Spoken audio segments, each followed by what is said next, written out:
Absolutely. You never stop learning, and I can tell you as a fairly new college president that many people believe that I know the answer to every single question. And there are so many paths to the presidency. You come into the presidency with gaps. You could be like myself on the student services side and have to learn more about bonds or learn more about instruction, or you could be on the instruction side and have to learn more about student services or bonds or facilities. So the learning is every day, it doesn't stop, and so that requires a professional development plan that should include an array of learning opportunities, books to read, mentors. There are some great professional development opportunities through CCLC and through AACC and other national organizations that are really looking into the length of the presidency to ensure that people have the right skills to help lead their colleges, our colleges, into the future. And so a professional development plan should include both reading, it should include professional organizations and memberships in those organizations, and intentional efforts to surround yourself with other college presidents, whether they are sitting presidents, whether they are retired presidents, but also to surround yourself with your constituency groups, because you learn from them as well, whether it's faculty, classified students, your board of trustee members. That learning covers the gamut of the constituency groups that you're going to be interfacing as a college president. And there's just no way someone can come in knowing every single thing about their college and the job. And it really is on-the-job training. And so that requires professional development and in both intentional and organic efforts, ways. I would say yes, and I would say in most cases it's probably fine for that to be very informal and maybe only known to the CEO themselves. But it is important that there be a plan and that one be thinking about areas for their own professional development or a new area to explore. In other cases, the board may desire a more formal plan be in place, and I think if that's the case with your particular board, embrace that and really use it as an opportunity to think about what would help advance you in your leadership, and maybe it's an opportunity to get to a national event that perhaps has been priced out of what you've been able to attend in the past, and that's a great opportunity for you to be able to engage at that level. I think every CEO should be committed to ongoing learning. I don't know what the professional development plan should look like, because I think it depends on where each CEO starts and what their background and their experiential base is. For example, for a CEO that begins as a college president and then moves to a multi-college district as a chancellor, that's a really large leap. The functions are different, the roles are different. And so I would think it would need to be almost like a commitment to an individual, institutional, but personal effectiveness plan. Whenever you're going to do anything, I assume that most people look at all the variables out there, and then they look at what they already have in place and how ready they are to move forward. And then they identify where they want to go, and then they look at what's missing, and they fill that gap. That's what the IEPI initiative is all about. So when we launched that initiative, and I talked with CEOs about requesting partnership resource teams for their districts, I said, you know, everybody needs to be committed to professional development, and colleges need to be committed.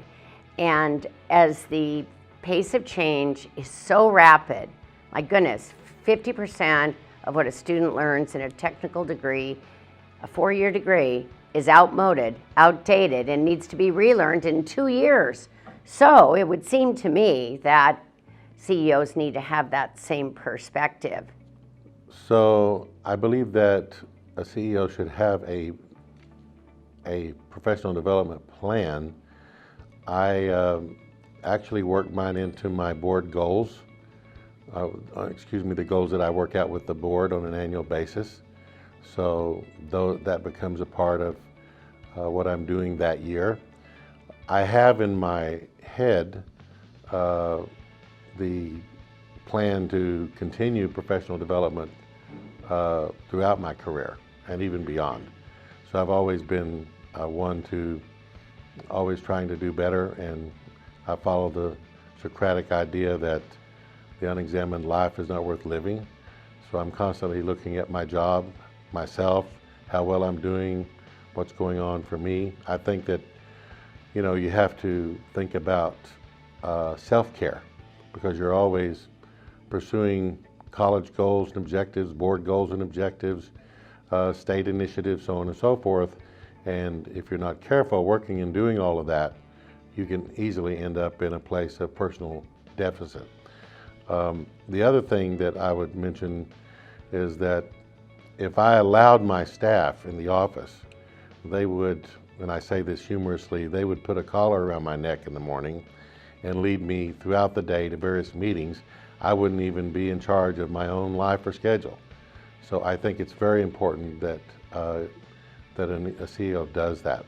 My own practice, my staff knows this, do not schedule me anything before 9 in the morning unless it is some mitigating circumstance. For example, an important community member or a board member. But normally they know that before 9, I am involved in self-reflection, reading books, thinking about the campus, thinking the big picture. I keep the little statue of the thinker, you know, on my shelf, because I believe one of the president's, the CEO's most important jobs is to really think about the big picture. It's very easy every day to get lost in the minutia and putting out fires and those kind of things that happen every day on the campus. You can find yourself drinking from a fire hose, so to speak, but that coming in every morning and having that time to clear my head, think about the day. I try to answer all my emails every single day. So when I get home at night, I don't take it home with me. I sit and unwind and spend time with my family, watching TV, those kind of things, anything away from the campus, so that I have that cushion in the evening before I go to bed and then the next morning when I think about the big picture of life.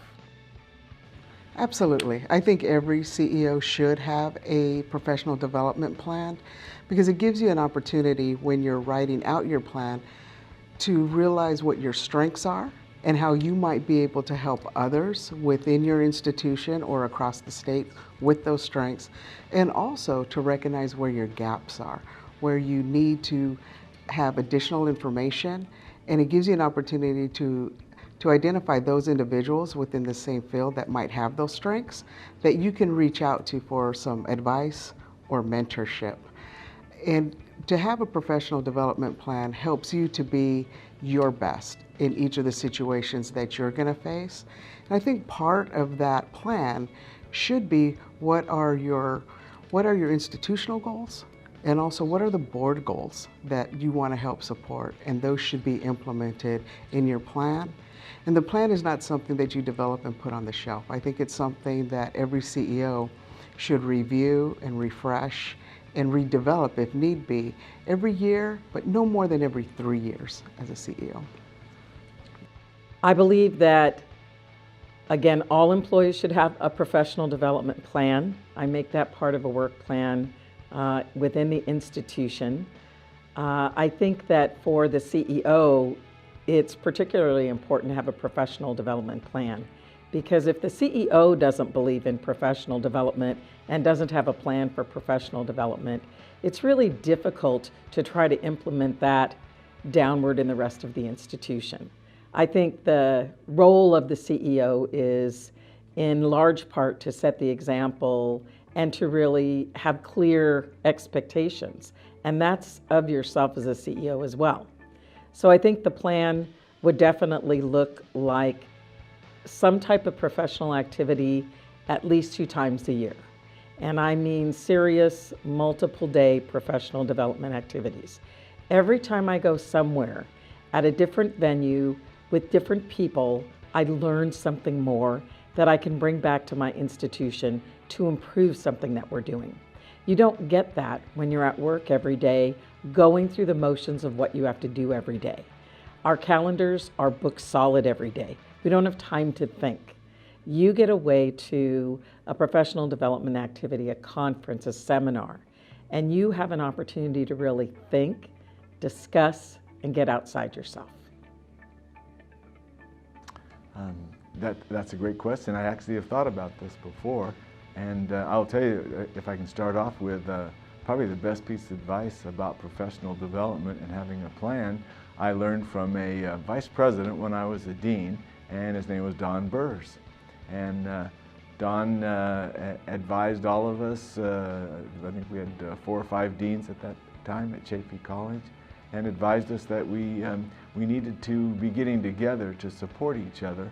And so that was kind of the professional development plan. And I'll tell you more about that in following questions.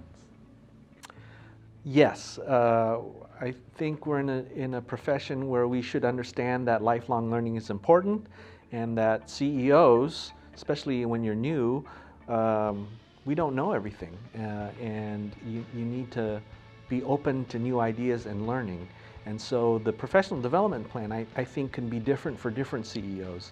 As an example, I've been a CIO, Chief Instructional Officer, my career, 9 years. So for me, it was important to get more in depth on the student service side and to understand more about the business side so that I could be a more fully rounded CEO and support all of my vice presidents equally.